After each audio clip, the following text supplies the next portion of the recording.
I was starting to realize how we are programmed to live life in a certain way, to go to school, to get a certain job, to have a family. As I started to experience those things for myself, I realized that number one, some of those things I didn't even want. And number two, we get to decide what we want and how we can reprogram ourselves to create a life that is more aligned with who we are authentically.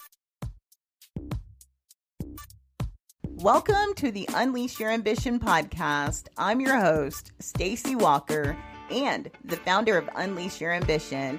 This is the #1 podcast designed to help driven entrepreneurs raise their standards, unleash their brilliance, and elevate their lives. It's time to say yes to yourself, speak your truth, be empowered, and build an amazing business and incredible lifestyle. And do it in a way that's aligned with your mission, your vision, and personality. Now, let's dive into today's episode.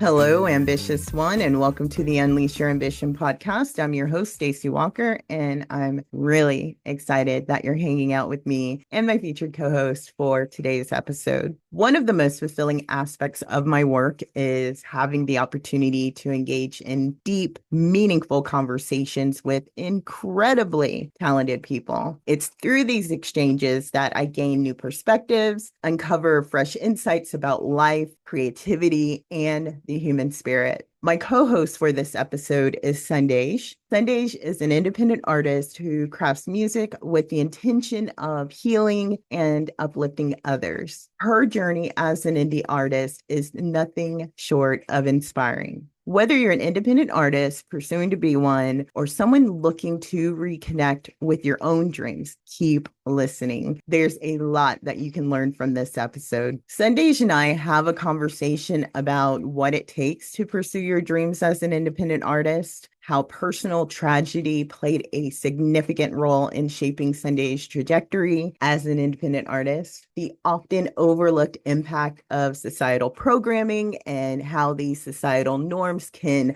kill your dreams if you let them. We also talk about a sneaky manifestation myth that keeps many people stuck in place, unable to produce the results they desire. What I truly admire about Sundej is her story is one of resilience, courage, and a deep connection to her inner child, which is a powerful force that drives her to create music from a place of authenticity and purpose. All right, grab your pen, your paper, and your favorite drink and get the most out of this episode.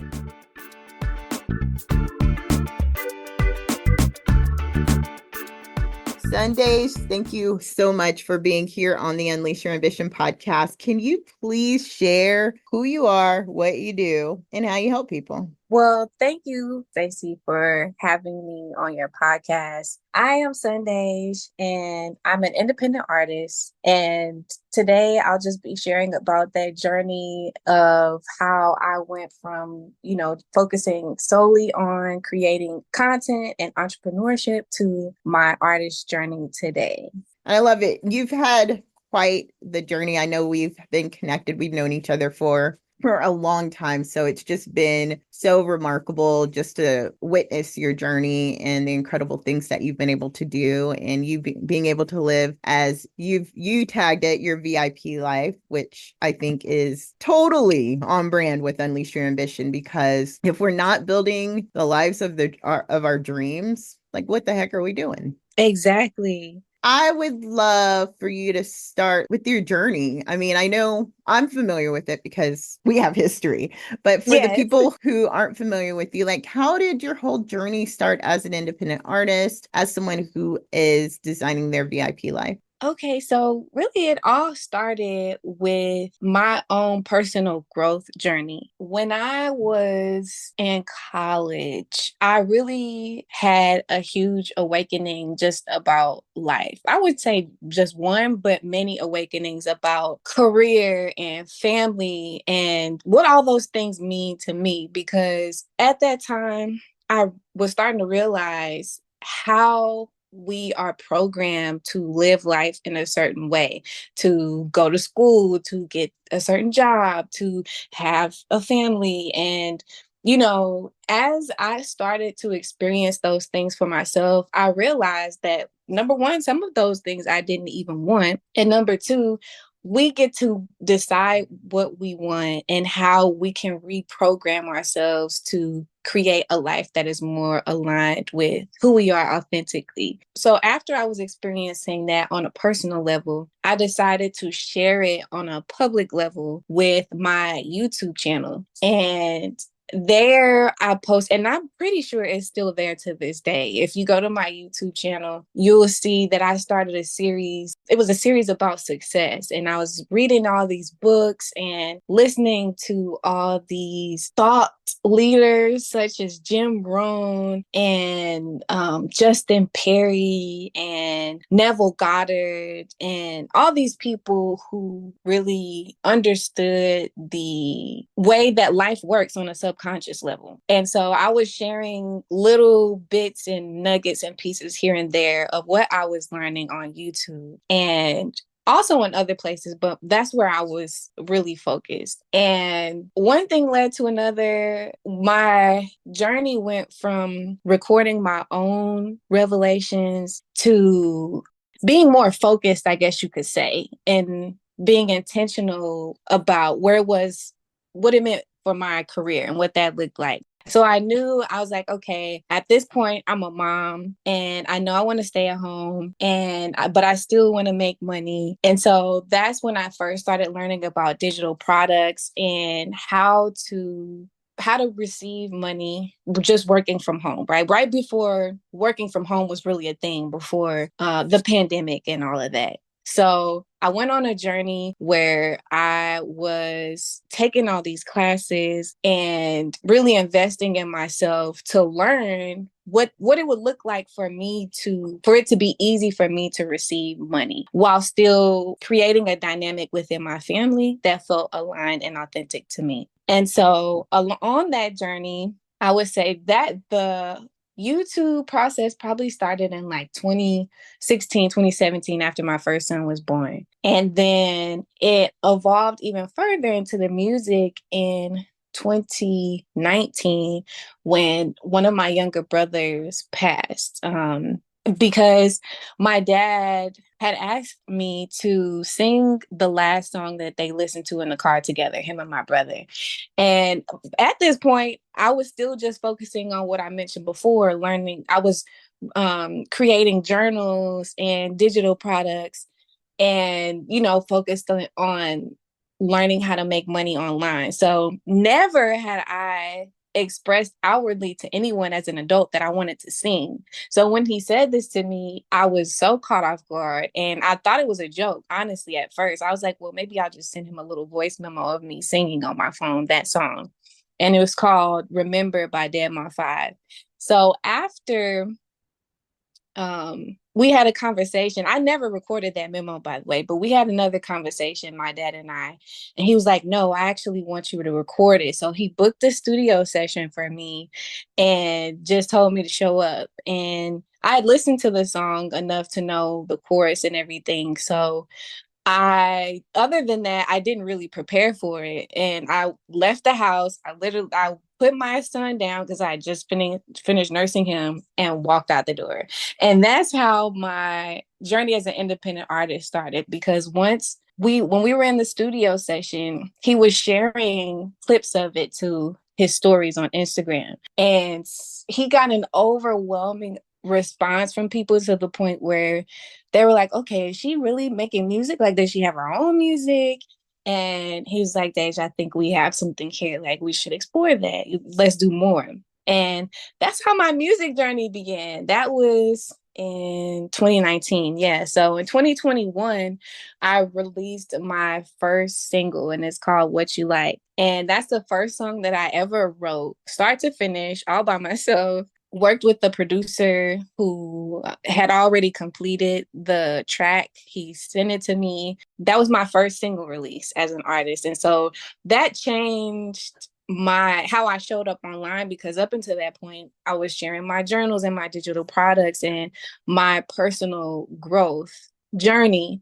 And once the music came into the picture, I was focused on figuring out, okay, what does it look like for me now as an artist showing up? That brings me to where I am today. So the seed was planted when you got into listening to Jim Rohn and other thought leaders, Neville Goddard. Sundej, like when you were recording your declarations, doing your journaling, getting clear on what your dream life looked like, was you being an independent artist in there, but you just never declared it to anyone out loud?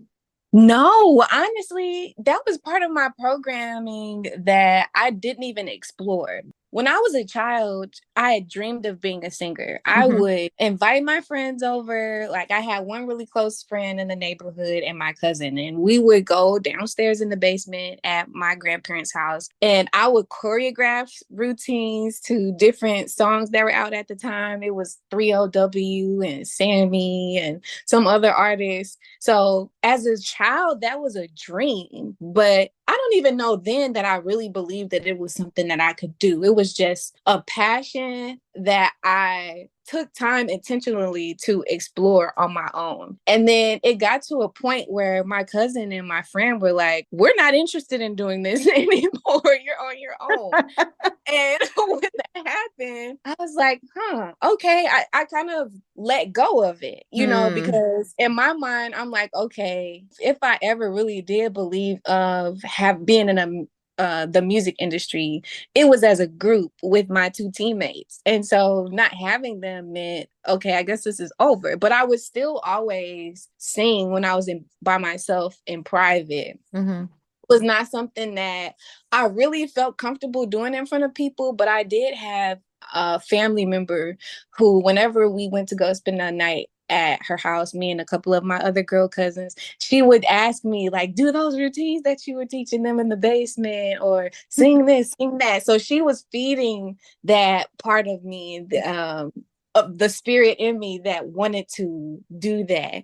And once I got older, I really want to say like middle school and high school, I realized, okay, that's when the programming of my family and society started to override Yeah. whatever I was programmed already naturally to do, which was to sing and dance. You have a gift and it comes naturally to you. And I think that's pretty special that you were able to get in touch with your inner child again. And I know that it jump started through tragedy of losing your brother. But the way that I look at that, like, I wonder if you would have even started singing. Do you ever look at like, if this thing didn't happen, would this have happened? And Yeah, I'm with you, Stacie. I don't think that I would have ever been down this path, because once I started just growing up, naturally it seemed unrealistic to be an artist or an entertainer, because it got to a point even in school where it's like, okay, they're training you to take tests so you can get into a really good school, so you can get a really good job. And then once I got into the really good school, naturally those other things started to follow. It's like, okay, now you got to find a good job. Now you got to start a family. And I started doing all those things. And it never occurred to me that being an artist was an option for me until that tragedy, just like it took the family member kind of pulling it out of me, it also took the tragedy and also my dad of all people, because he never heard me sing even as a child. oh, really? Yes, he said sometimes, like, when he thought I wasn't listening, I would hum to myself when I was doing certain things like cleaning up or getting ready to go somewhere. He said he would hear me hum, and that was enough for him somehow to say, let's dig into that. The interesting thing too is music is so much a part of my everyday life. It's kind of bizarre that I didn't think I could be an artist. Even before we hopped on this call, my sons and I were singing a song, and I don't even know what it is. Like, it's to the point where they make up songs while they're drawing and doing things, and I'll join in. Or, it's so much. I'll think like somebody could say something, and I'll think of a song. I might not sing it out loud. Music is my life. So Yeah. it's strange to think that the programming was so strong that I didn't even see it as an option for my reality. Thanks So, for mentioning that, because I think the majority of us, I mean, I can only speak for the United States of America, but I know we have people listening from all over the world. But the programming is that strong that yeah. we end up, getting prepared for a job that we don't necessarily like, but it pays well. All the things that we dreamed of doing in our childhood and our youth gets put on the back burner because no one is nurturing or helping us to see the possibilities that that's not a pipe dream, that it is something that you can pursue. I think that is just sad, especially since I'm on the outside of that, because with my story, I know you know my story about, like, I didn't even think having my own business and doing something that I love was even an option. I thought it was get your education, get the dream job, stay at that dream job until you retire, and then enjoy the rest of your life. And I never liked that idea. It's interesting that music has always been a part of your life, but the programming, societal programming, is just it's so effective that Mm-hmm. it will essentially bury a person's dreams. And I'm pretty sure a lot of people can relate to that for sure. It's just a whole series of events and decisions that you've made have led you to where you are today. And I think you are one of the most talented people that I know, and I just love hearing your voice. I can just, you light up whenever you're singing. I see it in your videos, and I think it's just amazing that you pursued your dreams and you didn't even overthink any of this. I know a lot of it came organically. Of course, you having a singing voice and a musician mindset, an artist mindset, definitely plays a role, but you were able to just go ahead and go for it. And here we are today. I think that is just so amazing. Thank you. And I appreciate you for saying all those kind things. And I remember when I first started making the shift, and I'm not even sure what it was exactly. I'm not sure exactly what moment that shift started to take place, but I remember us talking about it, and you're like, I didn't even know you were singing. Right? Yeah, it was a Oh, big so surprise to me. that also has to do with the programming. Like if I didn't see it as a reality that was possible for me, other people couldn't see that. Right. I did start to accept that as a possibility. Other people were able to see it too, and were just as surprised probably as I was. Well, yeah, I So mean, it just makes sense that, yeah, of course you're an independent artist. Like when you revealed that to me, I was like, oh, well, then that makes sense. It makes total sense. Like, just who you are as a beautiful soul, that's your gift.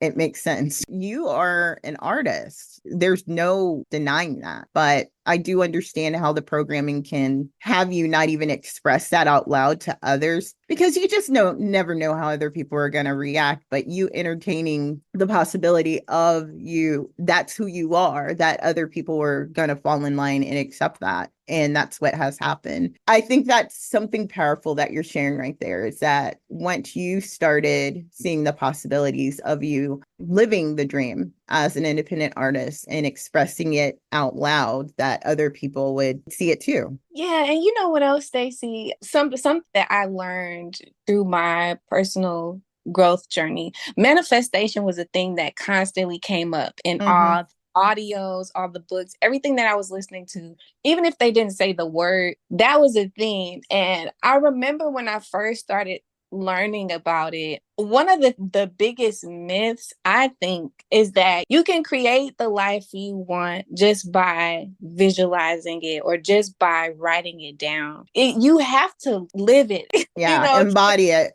Yes, 100%. part of the reason why it sounded crazy before is because I wasn't living it. Up until that point, I wasn't living it, even though it was a part of my life. It wasn't until I had that first studio session where I was like, okay, this feels like home. This Right. feels Mm-hmm. like where I need to be, even though I've never been in this space before. Even when I first had those couple of sessions and was writing and all of that, it still felt weird to call myself an artist. artist. It took a lot of practice. It took a lot of me not just doing it once, but over and over again. I had to keep writing. I had to keep booking studio sessions. I had to do live shows. I had to put myself in spaces where other artists and musicians were, honing in on their craft. So initially you do kind of feel that imposter syndrome, or you do feel like a fraud. It's not until you start going through the motions that it makes sense. Before the music came into the picture, when I was just starting selling online, I would say the same thing, like, oh, I'm a stay-at-home mom, or, that's really it. Or I sell journals. I wouldn't say, oh, I'm an entrepreneur, or Mm-hmm. oh, I have this business, because it didn't really feel like it, even though that's the intention that I set for myself. Sundej, I know that time is running short and there's so much more that I want to talk about, but I know like what you've shared today has been very powerful and has been something that can give the people that are listening something to think about. Where can people connect with you outside of the podcast? I'm most active on TikTok, but I do have content on my YouTube channel as well. And I also, one of the things that to piggyback off of what we were saying before, as far as myths around manifestation, a lot of times people give up before they see it through. And then they'll say, oh, well, manifestation doesn't work. Well, it took me, this is what, my third year of being a self-declared independent artist. And it's just now starting to feel normal or natural. And that's something that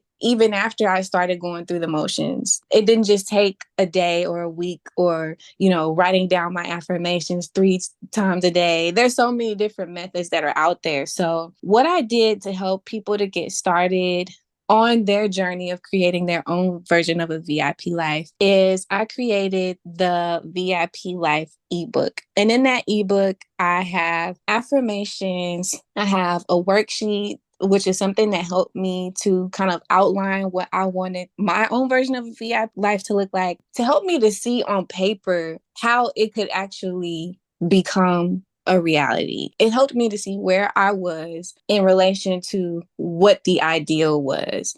And so there's a worksheet in there as well. And there's also a manifestation check, because one of my favorite things when I first got into manifestation is I always heard that story about Jim Carrey and how he wrote that check. I can't remember, what was it, like $10 million or something like that? $1 million 10 for billion. Okay, $1 yeah. And million for the movie The Mask, I believe, is what yes. that got him that million. Mm-hmm. So, I think there's definitely power in writing, even though that's not the only step in the process. So I'll make sure to leave all of that in the show notes. And yes, reach out to Sundej. She has so much wisdom and her music is amazing. Before we close out, Sundej, what do you want to tell someone that is an independent artist, but they're just not embodying yet? What are some final words of wisdom that you want to share with them? Give yourself permission to believe it. Even if you can't say, I'm an independent artist, ask yourself, maybe, what would my life look like as an independent artist? And then start putting yourself in places and with people that will help you to get clarity around what it would look like, to help it to feel more possible for you. I couldn't be where I am today if I had just kept to myself and I didn't put music out and I didn't connect with other people. It took me really seeing myself on the level with some of my favorite artists. So whoever you have in mind for the people that you see as like the ultimate artist, what would it look like for you to stand next to them and feel like you belong in that space next to them and start doing it? It could be the smallest thing, whatever it is, because naturally when you hear that question and when you spend time thinking about it, you might get an idea about a song you might want to write to, or an open verse you want to do, or even if it's just going to attend a live event to hear other artists and see what it looks like for them to show up. Whatever feels right to you, whatever that next step is, no matter how small it is, do it. And then give yourself permission to keep doing it over and over again after that.